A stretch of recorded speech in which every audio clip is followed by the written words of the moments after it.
ABC 10 News at 7 starts now. Tonight, the FAA is investigating a potentially disastrous runway incident at Lindbergh Field. Good evening. I'm Kimberly Hunt. And I'm Steve Atkinson. Our ABC 10 News anchor Derek Stahl is live with details on the near miss between two passenger jets last night. Derek. Good evening. These two commercial jets have space for more than 300 passengers and crew. Although at this point tonight, it's not clear how many people were on board. The FAA tells ABC 10 News the incident happened while one plane was coming in for a landing and another was preparing to take off. Southwest 3446 Lumber Tower, runway 27, clear to land. Traffic in position is a heavy Airbus. An Alaska Airlines flight operated by SkyWest was coming in for a landing a little after 10:30 p.m. Thursday. That plane had taken off from Portland with space for up to 76 passengers, although we don't know how many were actually on board. But down below, We need to pull off. We have a mechanical issue. there was a Delta flight that had been held up because of a mechanical issue. That flight was on its way to Detroit in a plane that can hold up to 234 passengers. Radio traffic shows the flight was cleared to the runway, where it sat for a little over 3 minutes. Flight radar reveals what happened next. This dip shows the landing SkyWest plane got just 200 feet off the ground when it got the order to abort and go around. The Alaska commuter plane circled around, and the FAA says the Delta flight did take off safely. But the incident has aviation experts scratching their heads. There's so much electronic equipment available for everything you can think of in both the cockpit of the aircraft and the landing situation. And the main center had handed off, as I said, to the tower. Again, the tower visually had connection with the flight and also with the radar situation. So, again, these situations should not happen. Back live, you can see it's cloudy tonight. We know from the weather data it was also cloudy last night, but there was no fog. So the experts we spoke with say they don't suspect visibility played any role here. We did reach out to all the airlines involved. Delta got back to us and said that its crew followed all the instructions from the air traffic controllers here in San Diego for a safe departure, and they otherwise referred us to the FAA. Reporting live, I'm Derek Stahl, ABC 10 News. Derek, thank you. There have been deadly crashes in past years involving similar circumstances. One happened back in 1991 when a U.S. air flight collided with a SkyWest plane on an LAX runway. The SkyWest flight was told to taxi into takeoff position on the very same runway as the U.S. air flight which was landing. 35 people were killed in that crash. The NTSB determined mistakes in the LAX control tower were to blame. You can stay on top of any new developments with this story by downloading the 10 News app. A free version is available in the App Store. Turning now to coronavirus, the CDC's new guidance easing mask requirements for the fully vaccinated doesn't change the rules here. California's mask guidelines are still in place for now. And as ABC 10 News reporter Mimi Alcala explains, don't expect to ditch your mask at the grocery store quite yet. While the CDC says vaccinated Americans can now ditch the masks in most settings if they choose, state and local jurisdictions still have a say in their own guidelines. I think there will be some confusion until the state can clear it up. Ron Fong is the president and CEO of the California Grocers Association, which represents chains like Costco, Ralph's, Whole Foods, and Albertsons, as well as California's smaller independent grocers. He says they're waiting on clearer guidelines before making changes. We've been in a pretty good cadence now, where employees and customers alike know that they need to wear a mask inside a grocery store. So we're hoping that, they follow that protocol until it is more widely known what the state and local guidelines are.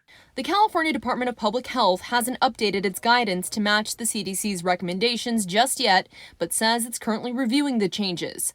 A spokesperson for San Diego County tells us they're waiting for further guidance from CDPH on any change or loosening of mask requirements.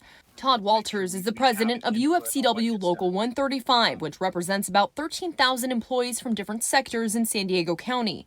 He says while going maskless sounds exciting, protecting employees should still be a priority. I think that the proper elected officials need to get input from all the different levels on this, everybody involved, and set some clear rules that can be followed and enforced. People are still wearing masks. We have had a lot of people ask about it, and we're telling them it's kind of unfolding every day, just to be patient. Adam Zach is the owner of Jensen's Foods in Point Loma. He says while the CDC's update is a great step to normalcy, he's patiently waiting before removing mask requirements and hopes customers will go by the honor code, making things easier on his staff. So we're very, very excited. Mimi Alcala, ABC 10 News. Today, Trader Joe's announced fully vaccinated customers don't have to wear masks in their stores. That's also now the case at Walmart and Costco, as long as state and local rules also allow it. And the county will start letting 12 to 17-year-olds get vaccinated without a parent present if they bring a signed consent form. The county is working on putting that form on its website this weekend. It is not required if the parent or guardian is present. The county's extension of the moratorium on evictions is now being challenged in court. The law, set to take effect June 3rd, only allows a landlord to evict a tenant if that person is causing a health or safety threat to the others in that home. But a federal suit filed by a group representing landlords claims the ordinance strips owners of their rights to use and control their own properties. It also claims the County Board of Supervisors exceeded its authority. A judge must now decide if the new law will take effect while the lawsuit plays out.